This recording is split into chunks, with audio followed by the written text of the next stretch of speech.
fenómeno ese personal, es un chute, lo de volver después de unos pocos añitos a reunirnos de nuevo para volver a hablar sobre el alma.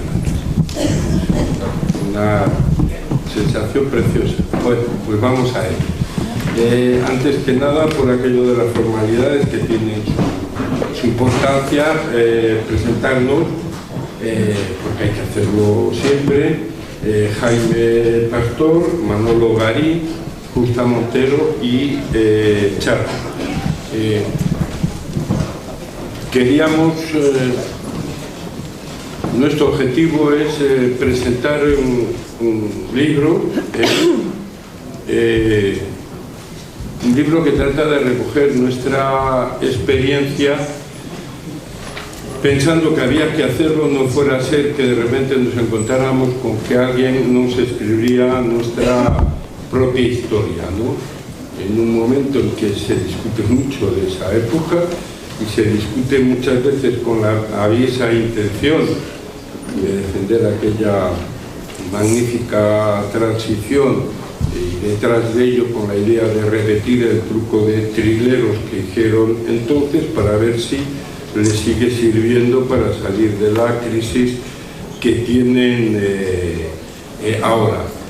Bueno, pues se trata entonces sobre todo de un libro escrito en defensa propia.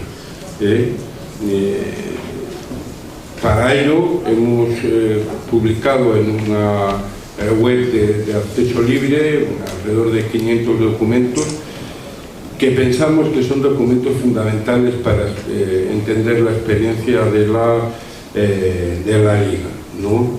Y a partir de ahí hemos elaborado este texto que no es una historia oficial o oficiosa de la Liga, es sobre muchos de esos acontecimientos la gente que lo hemos escrito tenemos cuestiones distintas y la gente que habrá aquí tendrá otras. También se trata simplemente de escribir algo que permitiera una especie de guía que sitúe esos documentos y permita entenderlos.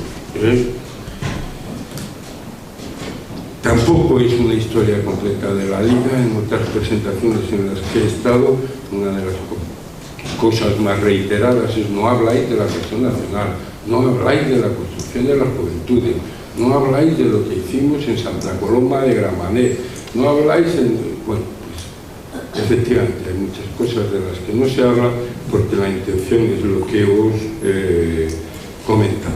Bueno, pues entonces, después de decir todas las cosas que no es el libro, se trata de intentar resumir lo que es, y finalmente el libro lo que es un libro militante que explica y reivindica una experiencia de lucha contra la dictadura que tiene la ventaja de ser nuestra experiencia, la de la mayoría de la gente que estamos aquí.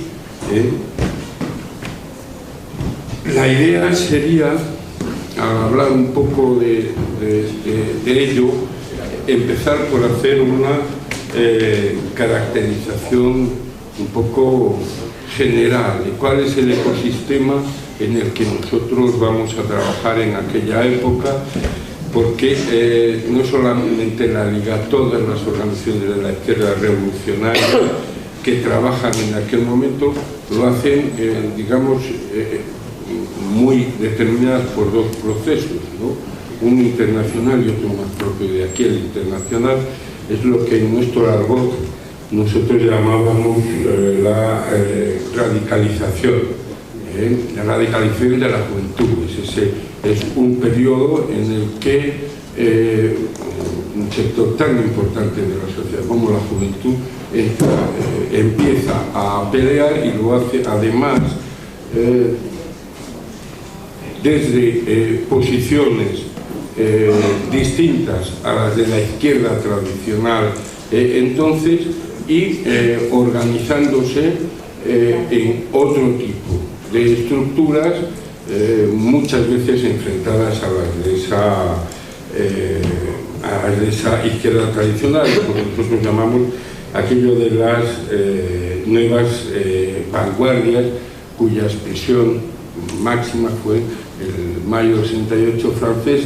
Quizá una de las características claras de la Liga sería ser la organización más 68ista de todas las que surgieron en aquella época, que es algo que les debemos sin duda a la influencia de la gente de la JCR francesa, que jugó un papel muy importante en aquella experiencia, ¿no? El segundo factor es el movimiento que se desarrolla ya en nuestro país de lucha en esa fase final del tardofranquismo. Ese movimiento, digamos, de la juventud se apoya sobre el ímpetu de un movimiento que empieza a hacer las cosas de otra forma, empieza incluso a organizarse de otra forma. Es el momento en el 62 del surgimiento de comisiones obreras, en el 64 de lo que se llamaría el nuevo movimiento estudiantil, y a partir de ahí aparecerían, además del movimiento obrero, el movimiento ciudadano, el movimiento feminista, toda una serie de movimientos, ¿no?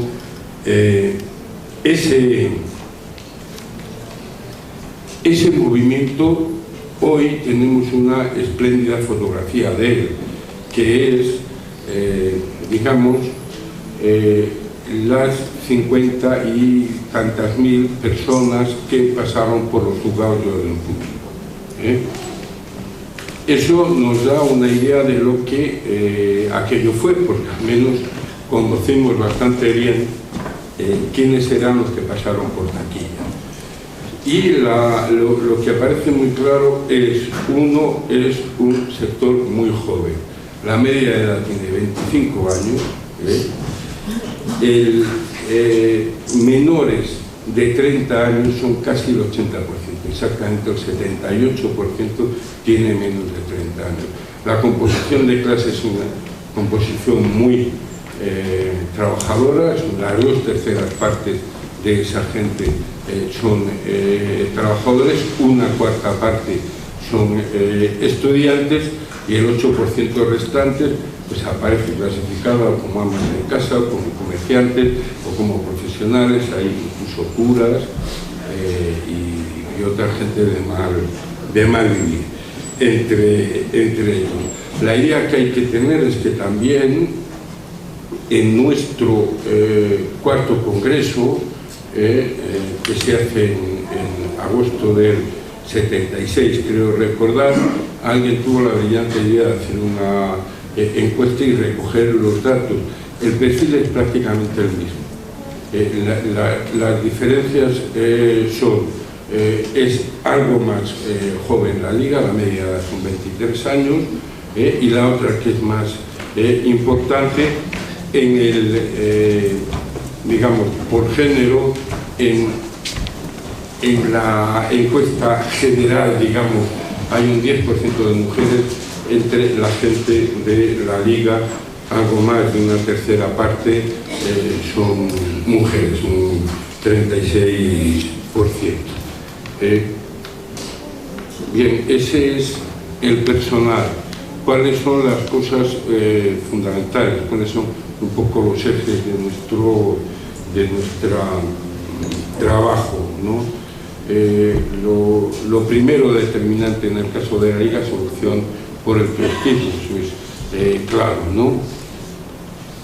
No voy a hablar de eso en el terreno político, sino casi en un terreno anterior a eso.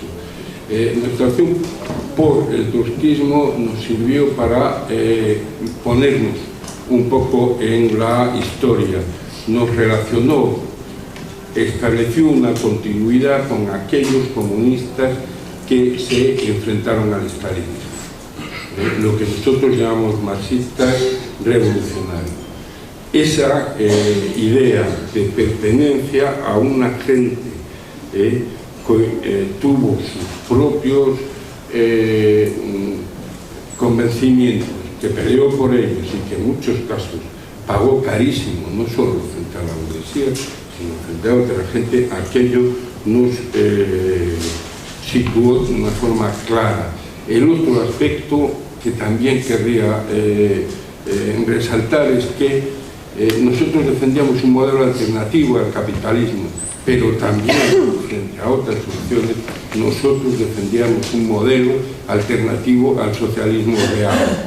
Aquel socialismo realmente existente era algo que para nosotros, tampoco representativo de ese mundo mejor, más libre y más justo por el que peleábamos, como el comunismo, como el capitalismo mismo.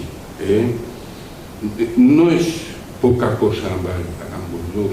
Eso en un mundo bipolar en que cualquier acontecimiento nacional o internacional se interpretaba desde el punto de vista de los campos, a nosotros aquello nos dio un punto de vista distinto, y nos dio la capacidad de pensar por nosotros mismos, que no quiere decir que aceptáramos por nosotros mismos, sino que pensábamos, lo discutíamos, hacíamos lo que habíamos discutido. Tan importante como ese rechazo político, en todo caso, como esa opción política y el rechazo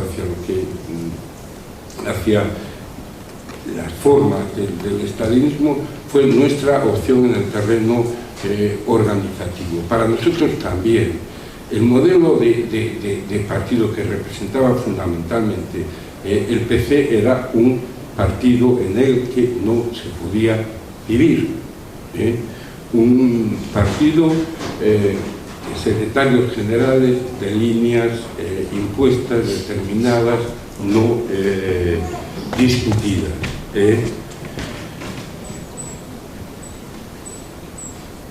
Por entendernos, en un partido como el nuestro que lo discutía todo, pero todo, ni una vez en Madrid ni en ningún otro punto del Estado he oído yo que alguien propusiera la elección de un secretario general de nada, absolutamente de nada.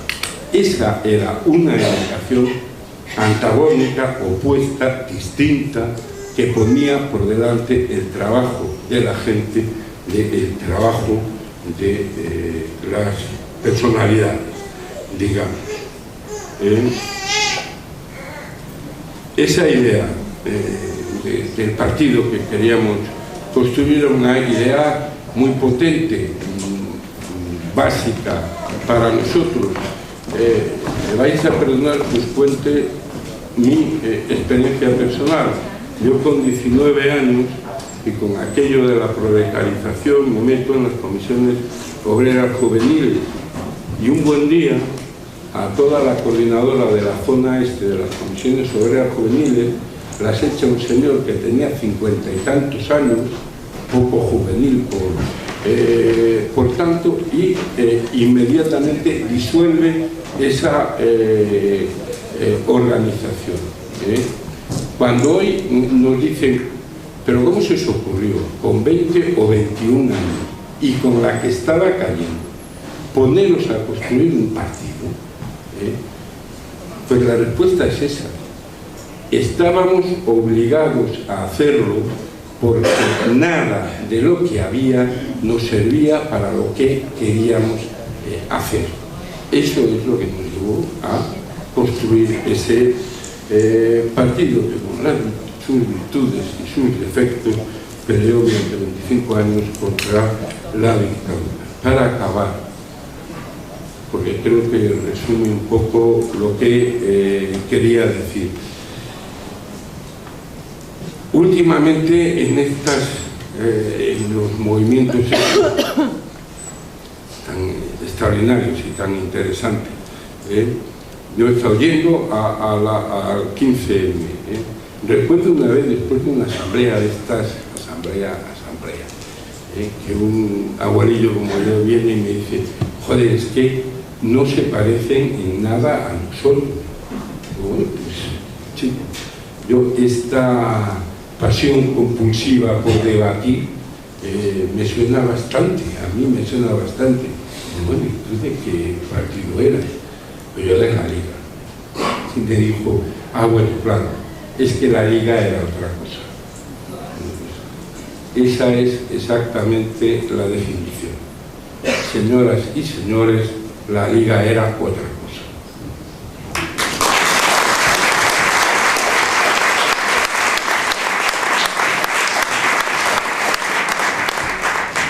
Bueno, ante todo un saludo, porque veo aquí muchas caras conocidas, ¿no? Y creo que saben también la misma historia que vamos a contar, ¿no? O sea, que lo interesante va a ser luego que habléis, ¿no? Bueno, en primer lugar yo creo que hay que agradecer a los coordinadores del libro el que esté ahora con nosotros, ¿no? Es decir, Martí Causa, ¿no? Y Ricard Martínez nos estuvieron incordiando, insistiendo, han estado haciendo un trabajo ímprobo durante varios años, una recopilación de documentos enorme, ¿no? Y bueno, el resultado es este, ¿no? Que también, como decía Martín, en la Universidad de Verano de Izquierda Anticapitalista, no es, bueno, no sé si empleaba el término, pero no es una geografía, ¿no? No vais a encontrar una defensa incondicional de todo lo que hizo la LCR, sino que aunque nos autocontuvimos en dar opinión, obviamente sí aparecen elementos, digamos, autocríticos, de reconsideración y demás, ¿no? Y por lo tanto este libro hay que verlo, como se dice también en la introducción, ¿no? Que hacen ellos, como un llamamiento, ¿no? Es decir, queremos que sea un llamamiento a reflexionar sobre toda esta historia, ¿no? Por parte de los que la vivimos y por supuesto también para aprender y desaprender las nuevas generaciones de lo que hicimos nosotros y nosotras entonces, ¿no? Eso yo creo que es importante, ¿no? Pero bueno, también para cultivar un poco nuestro ego colectivo, pues he traído aquí un informe policial que no hemos verificado al 100% que sea de la policía, pero claro, no es fácil, ¿no? Que vamos a colgar en la web, ¿no? Y entonces en el resumen que hacían en noviembre del 73 decían, entre los grupos de extrema izquierda la LCR cuenta con una aureola de prestigio producto de la osadía de sus acciones tipo comando, conjugado con un componente de fuerte formación intelectual e internacionalismo entre sus militantes. Por ello sus planteamientos son profundos y matizados, son respetados allá donde varios de estos grupos se unen en un comité circunstancial de cara a una acción concreta. Su influjo sobre los demás es grande. A lo largo del informe reconocen la importancia de la presencia obrera que tuvimos, ¿no? Y concluían también, decía, su acción ha adquirido así un mayor grado de seriedad, entre comillas, revolucionaria, y su propaganda un mayor grado de peligrosidad. Están penetrando en las empresas de un modo persistente. Su presencia se denota sobre todo por dotar a las huelgas en las que intervienen de un talante combativo y armado. Los piquetes de autodefensa son su mejor creación. Su actitud actual de implantación en las masas laborales y toda su actual línea política debe conducirle a un aumento de sus militantes y de las acciones en general. Es un grupo al que desde luego no se puede dejar de tener presente en los planteamientos conflictivos, tanto laborales como universitarios. Su presencia se delatará por la violencia en la que destaca hoy como principal impulsor junto con el FRAP, ¿no? Bueno, entonces esto es un ejemplo, ¿no? Yo creo que ahí, bueno, no es que diga grandes cosas, ¿no? Pero hay un estudio detallado de la cantidad de acciones que hicimos en distintas localidades, planos, organigramas y demás, ¿no? Lo veréis en la web dentro de poco tiempo, espero, ¿no? Bueno, yo creo que eso hay que recordar, enlazando un poco con lo que ha dicho Chato, ¿no? Es decir, que lo bueno y lo que gustaba también al Molo, a Miguel Romero decir, era que lo nuestro quería ser, no lo conseguimos siempre, pero quería ser un izquierdismo razonable, ¿no? Un izquierdismo pragmático, un izquierdismo que iba acompañado precisamente de argumentos, ¿no? No solo de pasión, porque evidentemente compartimos mucha pasión, compartimos una ilusión colectiva por derrocar en caliente a la dictadura y por abrir un proceso de transformación radical de la sociedad, ¿no? Por eso hablábamos de huelga general revolucionaria al principio, ¿no? Y pensábamos en el modelo ruso siempre, ¿no? Hasta que, bueno, fuimos chocando con la realidad, fuimos adaptando nuestra táctica, ¿no? Pero desde luego nunca nuestros principios, ¿no? Y desde luego, bueno, pues compartiendo ese imaginario colectivo rupturista. También yo creo que lo de trotskistas no nos gustaba, ¿no? Éramos marxistas antiestalinistas, ¿no? Y por eso, bueno, pues estábamos en la tensión esta entre la relación con los grupos trotskistas que había y al mismo tiempo la búsqueda de confluencia con otras fuerzas, ¿no? Afortunadamente nos encontramos en ese camino a ETA Sexta. Bueno, antes habíamos tenido las cisiones de CRLC, hay aquí algún compañero hoy diputado, ¿no? que era de la LC en aquel momento y que luego conseguimos juntarnos, ¿no? Nos reconciliamos en noviembre, bueno, a partir ya de comienzo del 78, ¿no? Y en el Congreso de Unificación de noviembre del 78, ¿no? Es decir, vivimos experiencias, bueno, de conflicto que no hay que negar, ¿no? Pero luego, ya digo, vivimos esa ilusionante experiencia de juntarnos con la gente que venía de ETA Sexta, con una implantación obrera importante, ¿no? Relevante, y que nos daban también ese otro sello, digamos, de preocupación creciente y de asunción práctica de la cuestión nacional, en ruptura al mismo tiempo ellos con lo que significaba la ETA militar de entonces, ¿no?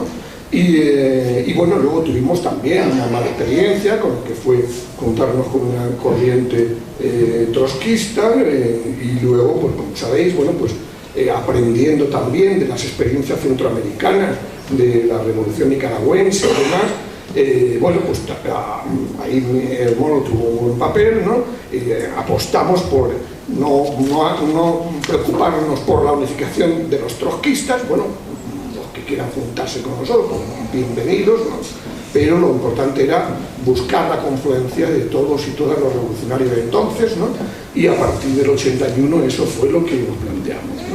En medio de todo esto estuvo la transición política, bueno, la mal llamada transición política, ¿no? Pero claro, en aquel momento, cuando debatíamos, incluso los socialistas, incluso Felipe González, ¿no? Es decir, hablábamos de transición al socialismo, no hablábamos de la transición democrática, ni nada de eso, ¿no?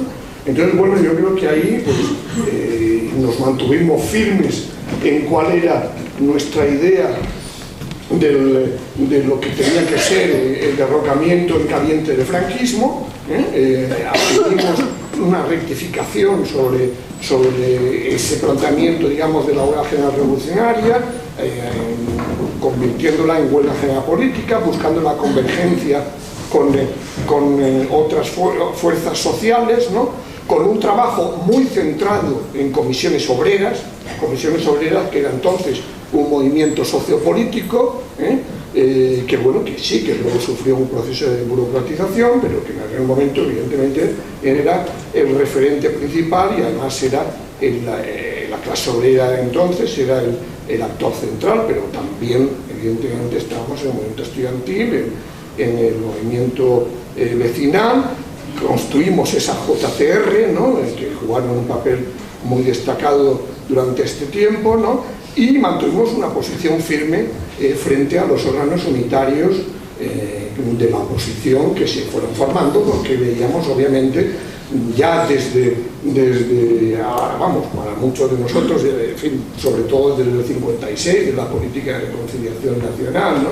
Y luego, pues los que estábamos en la universidad, pues cuando salió Carrillo, ¿no? Con el texto este de nuevos enfoques para problemas de hoy, le calificábamos de viejos problemas con enfoques medievales, ¿no? Y evidentemente sabíamos que realmente lo único que le preocupaba era buscar la alianza con los evolucionistas del régimen, ¿no?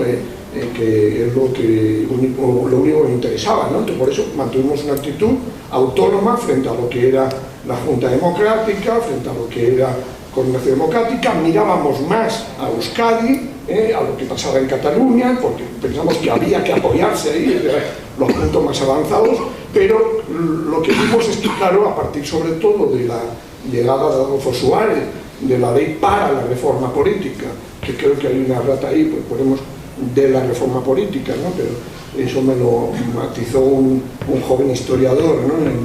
En una presentación en Galicia, ¿no? Lo que vimos que evidentemente un sector de la dictadura obviamente fue tomando la iniciativa con el apoyo de esa mayoría de la oposición, ¿no? Pero nosotros seguíamos apostando por la movilización, por lo que significó Vitoria en el año 76, que para la LCR es un punto de inflexión importante, ¿no? Es un punto de bifurcación, porque las cosas podían haber ido en otro lado. Hemos estado siempre muchas veces discutiendo con otras corrientes, ¿no? De que si la relación de fuerzas, pero es que precisamente en ese contexto la relación de fuerzas no era algo estable, al contrario, era modificable, se iba modificando constantemente en función de la lucha de clases, de la lucha social, de las luchas populares que se estaban dando, ¿no? Y lo que veíamos era que la mayoría de la oposición, en lugar de tirar desde los puntos más avanzados, lo que hacía es apoyarse en los más atrasados para frenar esa dinámica de convergencia de las luchas, y eso, claro, fue lo que fue dando mayor margen de maniobra a los reformistas de la dictadura, y hubo esa carrera contra el tiempo, una carrera contra el tiempo en la que nos ganamos, ¿no? Pero nos ganaron, pero desde luego seguimos considerando, y eso en final del 78 hicimos un primer balance, ¿no? Incluso poco antes de que se aprobara la Constitución, ¿no? Y no limitándonos, por supuesto, a considerar las direcciones traidoras y demás, ¿no? Hacíamos esa combinación de tres factores, ¿no? Es decir, recuperación de iniciativa de la burguesía, papel colaboracionista de estos en la oposición, pero también, obviamente, reconocer las limitaciones de esas luchas populares, ¿no? Para esa convergencia de fuerzas, ¿no? Y también la propia división, ¿no? Que había entre las fuerzas a la izquierda del Partido Comunista, porque sabéis que tanto el PT como la ORT y el MC estaban dentro de esos organismos unitarios de oposición. Particularmente el MC se fue distanciando, pero desde nuestro punto de vista tarde, ¿no? Entonces, bueno, el resultado es que fue ganando esa operación reformista de la dictadura, pero bueno, nosotros seguíamos insistiendo en lo que era también una seña nuestra del principio, ¿no? Iniciativas unidas de acción, desbordamiento, ¿no? Es decir, esa voluntad de, en todo caso, ir desbordando los marcos del triple consenso que se fue estableciendo entonces, ¿no? El consenso sobre el pasado, olvidar la dictadura, el consenso sobre el presente de entonces, que era buscar ese marco de convocatoria de las elecciones de junio del 78, en el que al final digamos, integraron al PC precisamente a cambio de esa asunción suya de la legitimidad del proyecto reformista, ¿no? Y consenso sobre el futuro, como estamos viendo todavía hoy con la Constitución que se aprobó, ¿no? Es decir, una Constitución que vemos que permite esa interpretación fundamentalista a toda prueba, ¿no? Y que impide cualquier desborde de ese despotismo oligárquico al que estamos asistiendo hoy, ¿no? Y bueno, yo creo que lo importante es que después supimos reorientarnos pragmáticamente. Es verdad que sufrimos también esa desmoralización que sufrió mucha gente, ¿no? Como sabéis, ya en el 79 ya se hablaba del desencanto, ¿no? Es decir, hubo incluso en el propio Partido Comunista, ¿no? Una bajada enorme de militancia en muy pocos años, ¿no? Y bueno, nos orientamos hacia esa orientación de resistencia política, de reconstrucción y reforzamiento del movimiento obrero, pero también de construcción y promoción de esos nuevos movimientos sociales. Fuimos estimulando a esos movimientos que quedaron también excluidos del consenso de la transición, como el movimiento feminista, como el movimiento ecologista, como que será, que hablará Manolo más, ¿no? El movimiento ecopacifista radical, ¿no?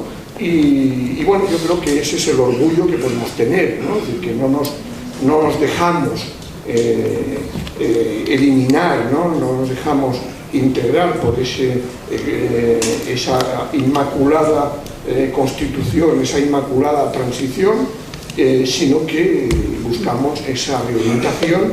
Bien, es verdad que desgraciadamente no logramos que esa resistencia, que esa capacidad de movilización que teníamos se reflejara en el plano electoral. Hay que recordar en todo caso que en el 79, en las elecciones municipales, si logramos un número significativo de concejales en algunos lugares, sobre todo en Euskadi y en Cataluña, aquí en Madrid desgraciadamente no, pero bueno, luego en el 82 tuvimos la última experiencia electoral con el MC en unos sitios, en otros no, y bueno, después de eso pues ya seguimos otro camino, ¿no? Pero nos quedará también el orgullo del 23F haber sido, pues, del 81, ¿no? Haber sido una fuerza política que no se escondió, no se quedó en sus casas, sino que trató también de salir a la calle, de movilizarse, de llamar a la huelga general y sobre todo luego de seguir exigiendo la depuración del aparato de Estado,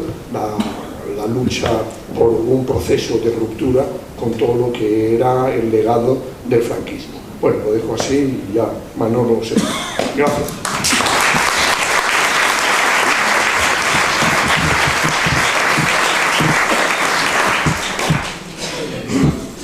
Bien, a mí cuando me propusieron participar en el libro, me interesaba un aspecto que ya se ha destacado en la mesa, que era que no me escriban mi historia. Eso lo podemos decir muchos de los aquí presentes, es decir, intentar recuperar los aspectos fundamentales de la memoria, y no tanto de los hechos, cuanto de las ideas, las posiciones que había. Pero lo que me inclinó realmente a participar de forma entusiasta, aunque es verdad que tardando bastante en entregar los originales, etcétera, fue la cuestión de que pensé que había cuestiones, había retos que habíamos tenido que asumir y había derrotas que habíamos tenido que podían ser útiles para la gente que hoy sigue luchando. Me parecía que era interesante, claro, no es trasladable inmediatamente, no se puede hacer una transposición, pero me parecía que se podían sacar lecciones si hay una reflexión, es decir, esa otra parte de la reflexión me importaba más que el ejercicio nada nostálgico por ninguno de los aquí presentes sobre, ni nadie de los que han participado en el libro, sobre un gran momento de nuestra lucha política y de nuestras vidas, que en definitiva estábamos dedicando a eso. Lo segundo es que cuando he llegado aquí al local creí que estaba vacío, pues lo digo antes de porque me deslumbraban los focos y he saludado a 3 o 4 personas que había, porque parecía que había una falta de gente. Entonces me alegro de ver, ahora que han bajado los focos, a muchas caras, efectivamente conocidas, otras no, pero en general me parece que son caras que pertenecen a una época de la Liga, fundamentalmente. A mí me toca hablar bastante más, para algunos, bastante después del momento vuestro en la Liga, me da la impresión. Y me va a permitir Jaime que diga que, bueno, que es un momento en el que, si había habido derrotas en la transición, el trozo que a mí me toca es dar las peores malas noticias, que son cuando ya realmente las perspectivas de revolución socialista se habían esfumado, el neoliberalismo ha triunfado, es decir, Thatcher y Reagan campean en el mundo, y la socialdemocracia europea, pero particularmente la española, demuestra lo que puede dar de sí, es decir, al día siguiente son los mejores aliados del capital en operaciones importantísimas, como en el caso de la industria española, la reconversión, en el caso de la política internacional, entrar sin ningún tipo de condiciones en el juego atlántico y en la Comunidad Económica Europea. Pero además es el momento en el que empieza a haber una relación distinta, en mi opinión también, entre los partidos y los votantes. Es decir, los partidos empiezan a enajenarse bastante de lo que discute y lo que piensa la gente, y empezamos a ver los primeros grandes gestos de caudillismo en los gestos que hizo Felipe González. Pues si no se aprueba esto, me voy. Si no se aprueba aquello, tal. Es decir, los modos contrarios a la tradición del movimiento obrero, y muy particularmente a la tradición de la que nos reclamábamos quienes pensábamos que la emancipación era una cuestión colectiva. La otra cuestión que quería señalar es que en este libro lo que hemos hecho ha sido, como se ha planteado ya, desbrozar muchos documentos, pero me he dado cuenta, teniendo que comparar con la época que a mí me ha tocado, que es que había muchísimos más, es decir, que realmente talamos bosques sin ningún tino, es decir, escribimos mucho. Esto forma parte también de una tradición en la que nosotros lo que escribíamos lo hacíamos y lo que hacíamos lo escribíamos. Quiero decir que es importante porque posibilitaba fijar los términos del debate político y ejercer la democracia. Pero es también una época, mirando en esos textos, en los que empieza a haber grandes cambios, precisamente como producto de la reconversión industrial y otros varios, en la propia composición de la clase obrera. No desciende el número de asalariados, al contrario, aumenta globalmente en el largo periodo que me toca a mí analizar, que es desde el 82 al final, pero está habiendo cambios de composición y cambios de cultura en la propia clase obrera. Nosotros veníamos de un partido que con sus características innovadoras indudable, pero tenía uno de sus ejes vertebradores, era asociar en gran medida la lucha de clases a la que se daba en la confrontación en el marco, digamos, de la lucha en torno a la plusvalía, es decir, en la venta de la fuerza de trabajo. Decíamos más cosas, evidentemente, pero nos centrábamos mucho en la clase obrera y particularmente en la clase obrera industrial, independientemente de luego donde pudiéramos tener influencia. Yo creo que eso nos hace cambiar, es decir, que hay grandes hitos todavía de la clase obrera tradicional, como es la huelga general, una huelga que asombró al mundo porque es que paralizó el país, es la época de la gran huelga, pero nos tenemos que enfrentar con un hecho, y es que la lucha de clases es más compleja, que aparece el conflicto social en torno a esos nuevos movimientos sociales que expresan también contradicciones profundas del sistema. Y una de dos, o los entendemos y los analizamos no como suma de conflictos, de causas, como suma de movimientos, o hacemos una estrategia de conjunto, o realmente nunca podremos nunca podremos ayudar a romper las líneas de división o de lejanía que había entre los distintos movimientos. Había que dar una perspectiva general. Yo creo que son los años en que la LCR hizo un esfuerzo, estaba ya muy tocada desde el punto de vista numérico, por integrarse o formar parte o potenciar esos nuevos movimientos sociales. Unos con más éxitos, otros con menos, evidentemente.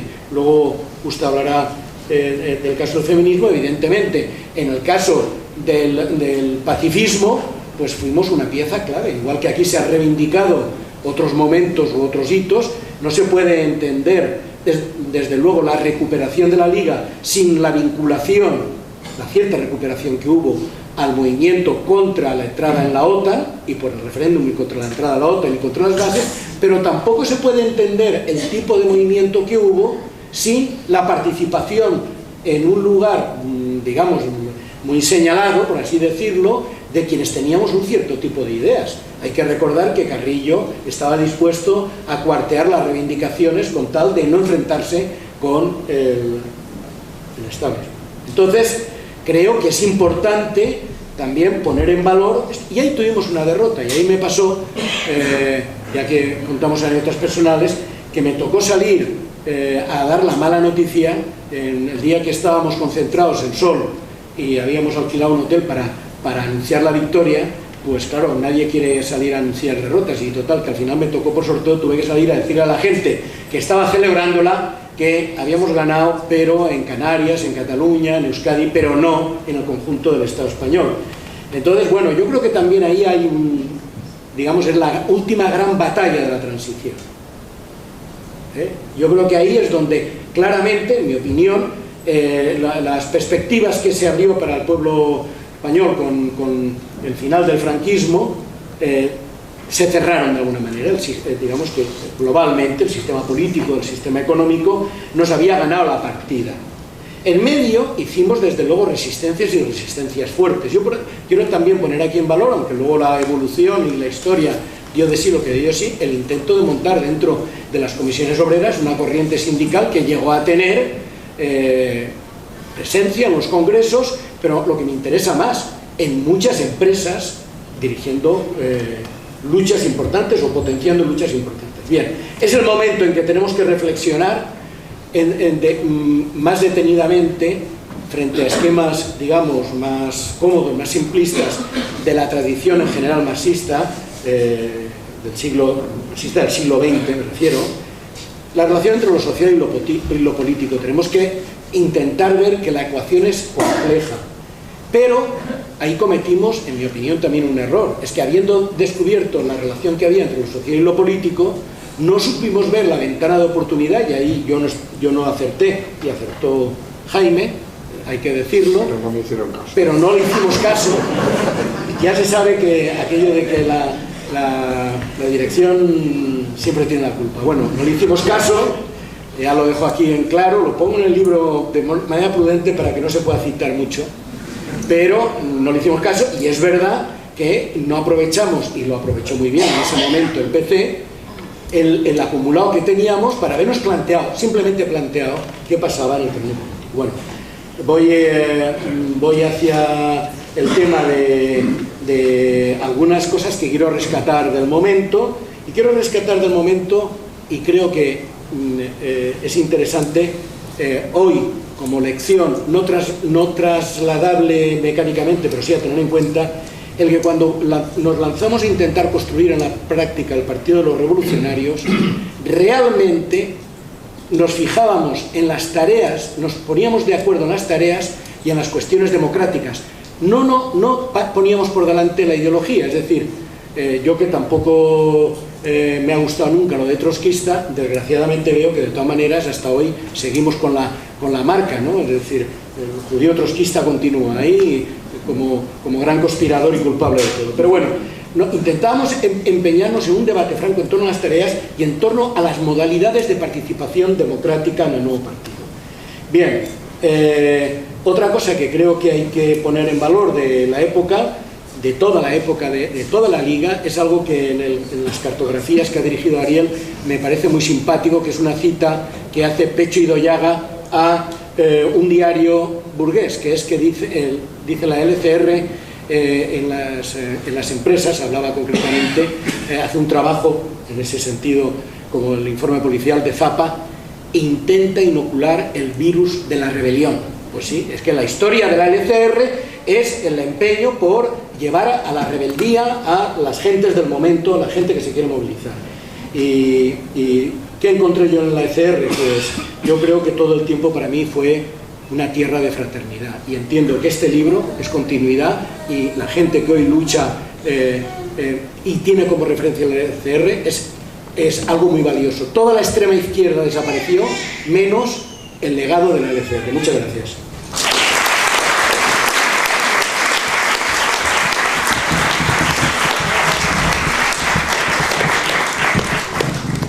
Bueno, pues yo he de confesar que estuve a punto de no escribir el capítulo que me tocaba, porque el libro tiene una división cronológica, ¿no? Y se agrupa por capítulos, se divide por las épocas más marcadas, ¿no? Desde el 74, 73 hasta el 91, que es la historia de la Liga. Y entonces eso se lo habían más o menos repartido. Y a mí me tocaba hacer un capítulo, que era el capítulo que era importante, porque era el capítulo sobre el feminismo, algo que era una seña de identidad clarísima de la Liga, pero claro, eso suponía que me tenía que poner a leer desde el primer combate en el que aparecía el primer artículo sobre el feminismo, que era 1975, hasta 1991, o sea, todos los combates, teniendo en cuenta que en los combates acabamos una página en cada uno de los periódicos, y que en muchas épocas el combate fue semanal, otras veces quincenal. Es decir, que me parecía realmente una labor ingente cuando en la calle estaba pasando tantas cosas y había tantísimas cosas por hacer, ¿no? Pero finalmente, y bueno, estuve a punto varias veces de dejarlo, pero finalmente me animé, sobre todo pensando en las compañeras, en la cantidad de mujeres que a lo largo de todos estos años, desde el 75 y desde antes, en el 73 hasta el 91, habíamos hecho un trabajo y un esfuerzo colectivo impresionante por impulsar un movimiento feminista con unas características determinadas, y también por ser parte y construir un partido que entonces decíamos revolucionario, ahora diríamos antipatriarcal, anticapitalista, y tener donde el feminismo tuviera una presencia clara y formara parte de la estrategia, de la política de ese partido, ¿no? Entonces era sobre todo el pensar en que saliera un libro y que ese esfuerzo colectivo tan fuerte que bueno, dejó a muchas mujeres que dejaron la Liga, ¿no? por cansancio, por desacuerdos con la política que se iba siguiendo, pero que a lo largo de todos esos años fueron cientos de mujeres en todo el Estado español, ¿no? Y eso fue lo que en definitiva me animó a meterme a ver combate tras combate que se decía, porque uno de los requisitos del libro era que, si bien obviamente se expresa una opinión, o sea, la selección que se hace de los temas que abordas, en el poco espacio que tienes, ahí va implícita una opinión, se hace una selección obviamente, pero nada de lo fundamental que se dice, o sea, no se podía decir nada fundamental que no estuviera documentado.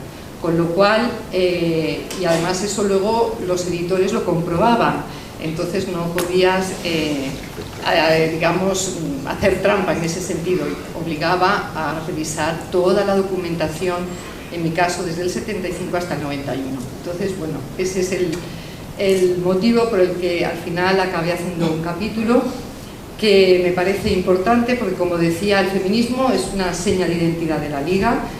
Y lo es desde el principio. En la Liga, en 1973, hay un grupo de mujeres que, sensibilizadas por el proceso de radicalización que se está produciendo entre las mujeres, plantean que es imprescindible que dentro de la Liga empiece a hacerse lo que llamábamos un trabajo feminista.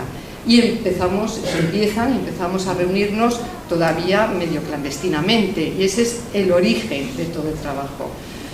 De lo que luego sería la política feminista de la Liga, que tiene como dos patas, ¿no? Las dos patas que hacían que quienes estábamos en el movimiento feminista fuéramos consideradas dobles militantes y que tuviéramos también pues, muchos debates dentro del movimiento feminista. Y sabéis que hay digamos, las jornadas feministas de Granada en 1979 marcan un hito en la historia del feminismo en este país precisamente por ese debate en relación a la doble militancia.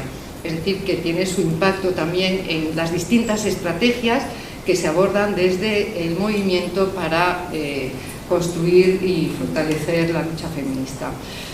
Bien, esas dos patas es, por un lado, el compromiso que desde el principio, y eso lo veréis en los documentos, el compromiso de la Liga por impulsar un movimiento feminista autónomo.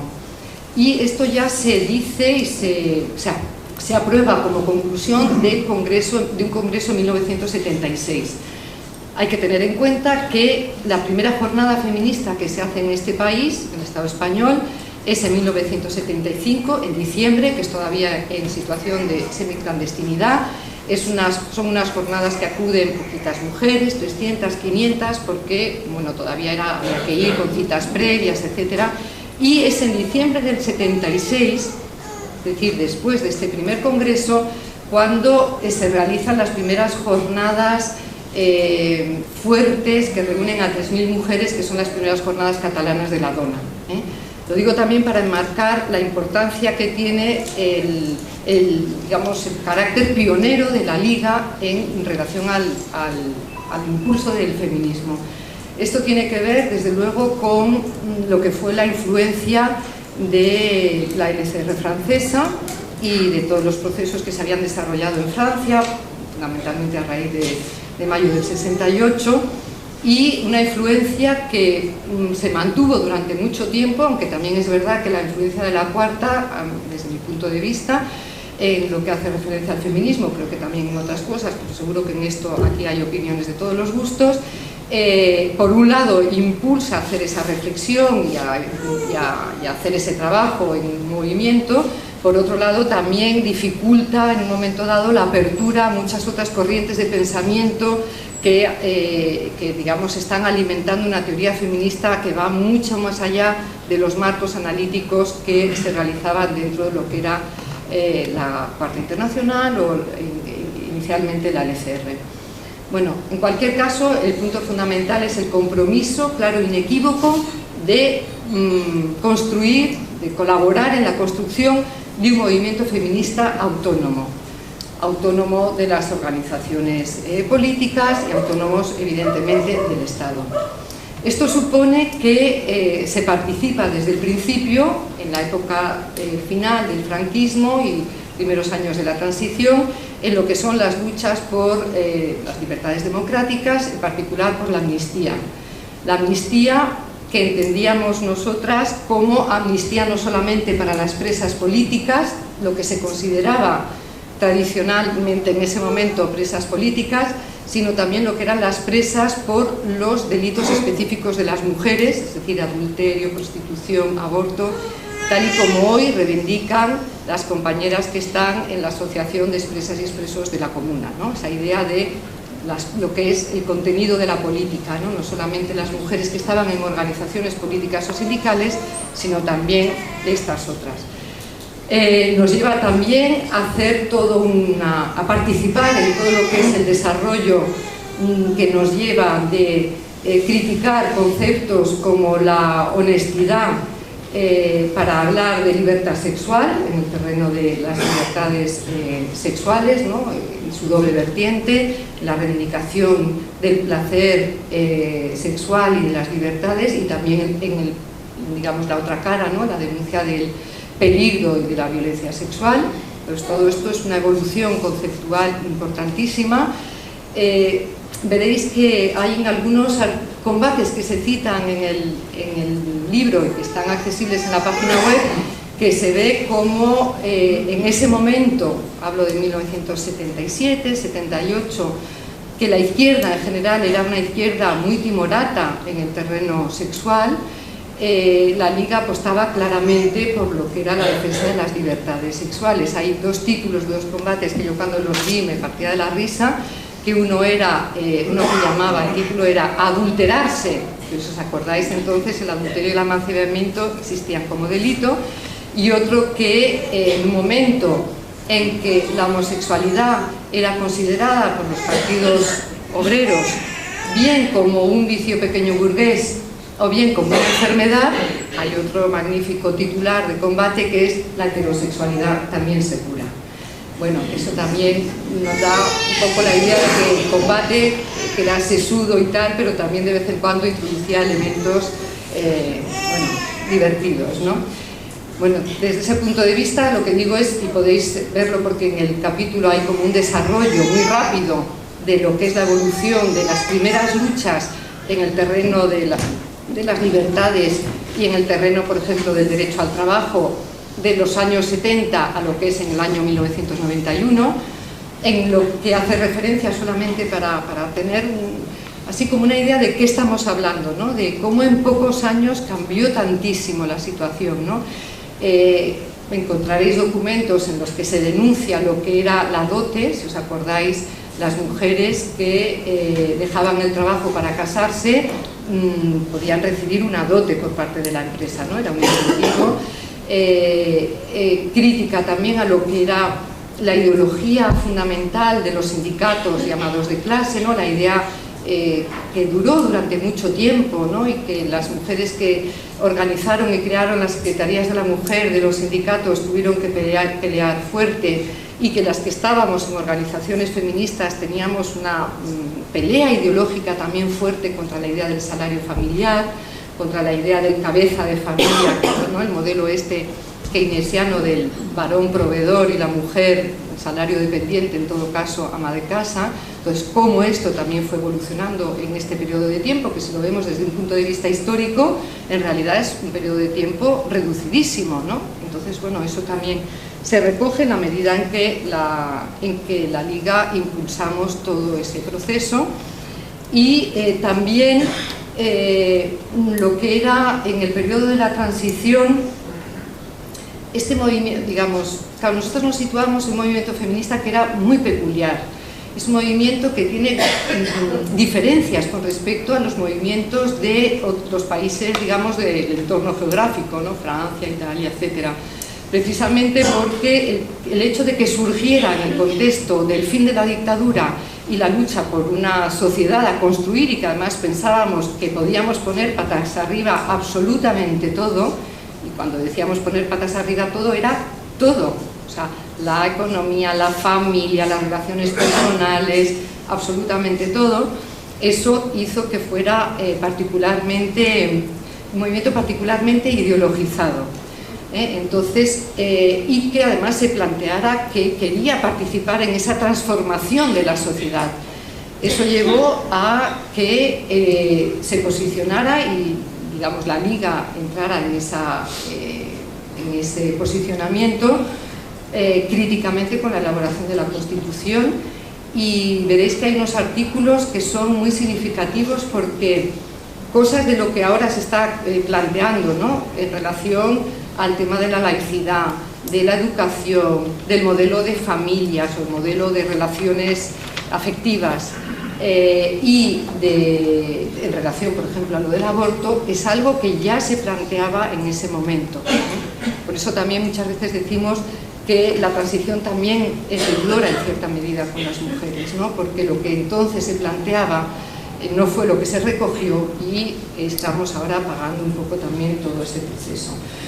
Bien, esos son como hitos así fundamentales que se recogen en lo que es el impulso de un movimiento, de un sector dentro del movimiento crítico y radical, que también se situó de forma crítica respecto al proceso de institucionalización que se generó a partir de la victoria del PSOE, la creación del Instituto de la Mujer y todo el proceso de institucionalización de sectores del feminismo, y que fundamentalmente se expresaba en lo que era la Coordinadora Estatal de Organizaciones Feministas. En cualquier caso, y yo creo que eso también es una seña de identidad, la Liga impulsó siempre un movimiento plural, es decir, reconociendo que evidentemente existían distintas corrientes ideológicas, distintas estrategias, distintas formas de analizar la opresión de las mujeres, aunque bueno, también le dedicamos muchísimo tiempo a tratar de descubrir cuál era el origen de la opresión de las mujeres, en debates a veces bastante estériles, pero bueno, que formaba parte de la época, ¿no?, la necesidad de fundamentar ideológicamente y de dar legitimidad a un movimiento que las organizaciones de izquierdas no consideraban como interlocutor realmente válido.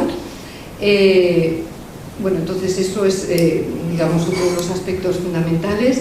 Y luego, para acabar, decía al principio que el feminismo como seña de identidad de la Liga tenía dos patas, ¿no?, la pata del impulso de un movimiento feminista crítico y radical, y la otra pata es la de la organización y la transformación interna de la Liga como un partido, para que fuera un partido realmente defensor de los derechos de las mujeres. En este sentido, impulsamos un proceso, no fuimos las únicas ni el único partido, pero sí con peculiaridades, un proceso que yo siempre he definido que es de abajo arriba, que un proceso que partía de la organización de las mujeres y de la presión que hacíamos, una presión a veces dura, porque bueno, tampoco la situación a veces era fácil, para ir organizadas, para ir